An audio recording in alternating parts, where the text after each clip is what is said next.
తన ఓటును తొలగించాలని వైసీపీ అధినేత జగన్ ఆన్లైన్లో అప్లై చేశారు. పులివెందుల ఓటర్ల జాబితా నుంచి తన పేరును తీసివేయాలని స్వయంగా ఎన్నికల కమిషన్కి ఫామ్ 7 ద్వారా దరఖాస్తు చేశారు. నమ్మబుద్ధి కావట్లేదా? కానీ నమ్మాల్సిందే. జగన్ పేరుతోనే ఎన్నికల కమిషన్కి దరఖాస్తు వెళ్లడం ఇప్పుడు ఏపీ రాజకీయాల్లో సంచలనంగా మారింది.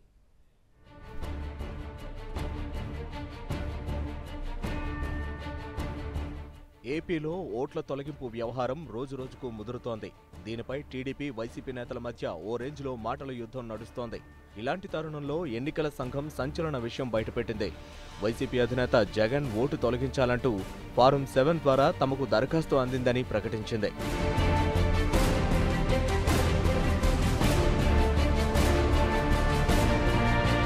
పులివెందులలో వైఎస్ జగన్ ఓటు తొలగించాలంటూ గుర్తు తెలియని వ్యక్తులు ఫారం 7 ద్వారా ఎన్నికల కమిషన్కు దరఖాస్తు చేశారు.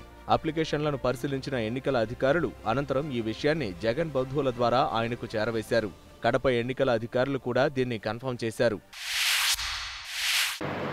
జగన్మోహన్ రెడ్డి గారి ఫోటోతోనే నా యొక్క ఓటును తొలగించండి అని చెప్పి ఫారం 7లో ఆన్లైన్లో అన్నోన్ పర్సన్స్ అప్లికేషన్ పెట్టడం జరిగింది. వాళ్ళ దగ్గర బంధువు రక్త సంబంధించిన జనార్దన్ రెడ్డి గారు వాళ్ళ ఇంజనీర్ ఉన్నారు. ఆయన దగ్గర మేము వెళ్ళి ఈ విధంగా పెట్టారంటే కూడా ఆయనతో మాట్లాడిన తర్వాత చెప్తానని చెప్పి ఆయనతో మాట్లాడిన తర్వాత జగన్మోహన్ రెడ్డి నేను ఎలాంటి ఫారం 7 పెట్టలేదని చెప్పి చెప్పినాడని చెప్తూ దానికి సంబంధించినటువంటి స్టేట్మెంటు కూడా ఆయన దగ్గర మేము రికార్డ్ చేయడం జరిగింది.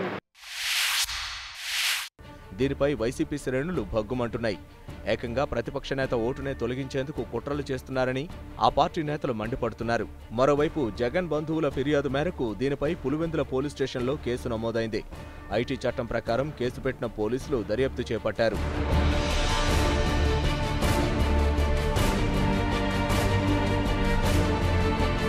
అయితే ఎన్నికలకు నెల రోజులు కూడా లేని సమయంలో ఏకంగా జగన్ ఓటే తొలగించాలని ఎవరు దరఖాస్తు చేశారన్న దానిపై ఇప్పుడు ఏపీ రాజకీయాల్లో దుమారం రేగుతోంది.